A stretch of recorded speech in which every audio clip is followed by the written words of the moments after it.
Galvoju, praeitą sekmadienį visi čia pasakys ir aš taip praslysiu gražiai. Nepavyko, ne? Jūsų labai daug.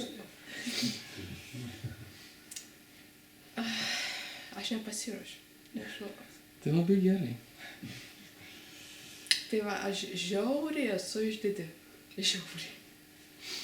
Ir jau, va čia mano šiaip 4 encounteris buvo, bet tu buvo labai senai prieš daug metų ir vis aš lyginu su tuo pirmu, kai aš ir įtikėjau tada ir viskas pasikeitė ir su tuo tokiu, kad nieko nėra neįmanoma. Bet aš paskui po truputį grįžau į pasaulį ir vis būdavo tas tokius 2 atskirus gyvenimus gyvenau daug metų, kad kartais atinu į bažnyčią, kartais vat maldos grupė būdavo, dar kažkas ir... Bet aš Dievą turiu, ašgi tikinti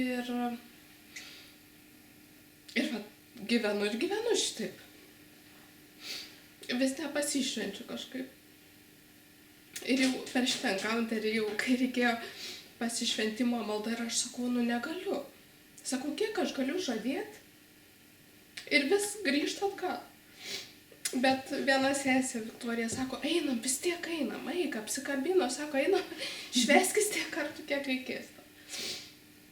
Tai va, bet ką sužinojau, kad aš labai išdidi, nors apie save aš galvoju, kad aš tokia atvira, tokia nuoširdi, išdidi, šalta, kieta širdį. Ir va,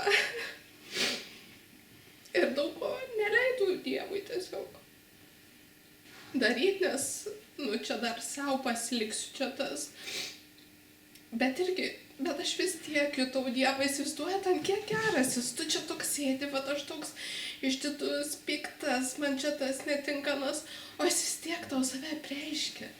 Ir tu vis tiek jį jauti, mane tiesiog atjungia tą visą savaitgalį, aš net tokį jautau, visiškai tą tokį, net nežinau, kaip čia aš šiaip tokia vat priklausomybėse irgi, jeigu ką jau kelis metus. Ta tokia gera, ne ta, kur čia prie konteinerių, bet kita gera, kai niekas nemato, niekas nežino. Ir va tokiam priklausomybių tiem mėgėjam, jiem reikia, nu, va to tokio apsinešimo, to tokio kažkokio jausmo visada. Ir ašgi nieko nevartojau tada ir Dievas visą laiką mane laikė tokiam, nu, aš plaukiau ir jis mane taip atjunginėjo nuo žmonių. Nenorėjau kalbėti, bendrauti ir atrodo, žmonės kalba apie Dievą susėdę, nu, ne šiaip tuščiom kalbom, bet, nu, vat atjungia, tu, vat būk, eik ir miegot, vat eik miegot, eik atsigulk, atsikelk, anksti atsikeli ir... Bet vis tiek jau čia reikės važiuoti dar kartą, nes tokiom užsispyrusiom kaip aš. Tai va, ir toliaugi, kadangi irgi grįžau namo pas sergantį vaiką tiesiai ir vėl uždarytą namuose. Ir dar visose įsiskaudinimuose, neatleidimuose, nes atrodo atleidau, jau užsiverkiau, nu, bet grįžau ir jaučiu, nu, aš neatleidau. Nei savo, nei vyrui. Ir grįžau ir kažkaip dar Dievas laikė tas porą dienų tokiam, vat sakau, tokia tarsi nejautra gavau. Nejautra, man ir sakė, ir Jolanta per encounterį nustok gyventi emocijom. Ne emocijom. Ir gavau kelias dienas tokią visišką nejautrą. Nejaučiu. Nei džiaugsmo, nei... Nu, vat, jokių emocijų nejaučiu. Bet jau 3 dieną jau laikiausi, jau čia galvoju, va, kiek išlaisvinimų gavau, viską. Ir jaučiu, kad visgi aš darau savo.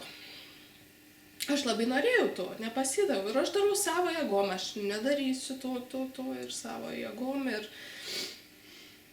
vaistai visokie ir viskas aš čia. Dar juolab prisiklausius ten visų liūdėjimų, kaip va čia man nusprendžiau, nepasiėmiau vaistų, narkotikų, atvažiavau ir man ten viskas. Aš irgi taip noriu, bet vat savo jėgom bandžiau ir paskui jau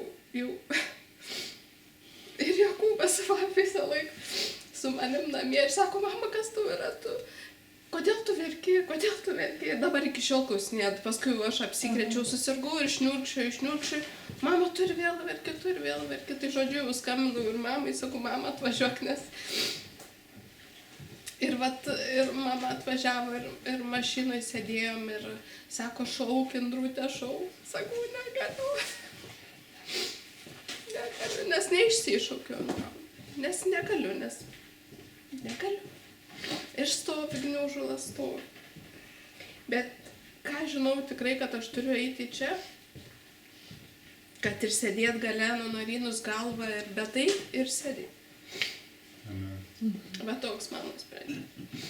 Tai jeigu kada vėl neisiu, jūs man griežtai pasakykite, Indrė, kur. Nes man kartais reikia ir dažnai reikia man, kad mane biški kas nors pastumėti. Tai va, ačiū. Ačiū.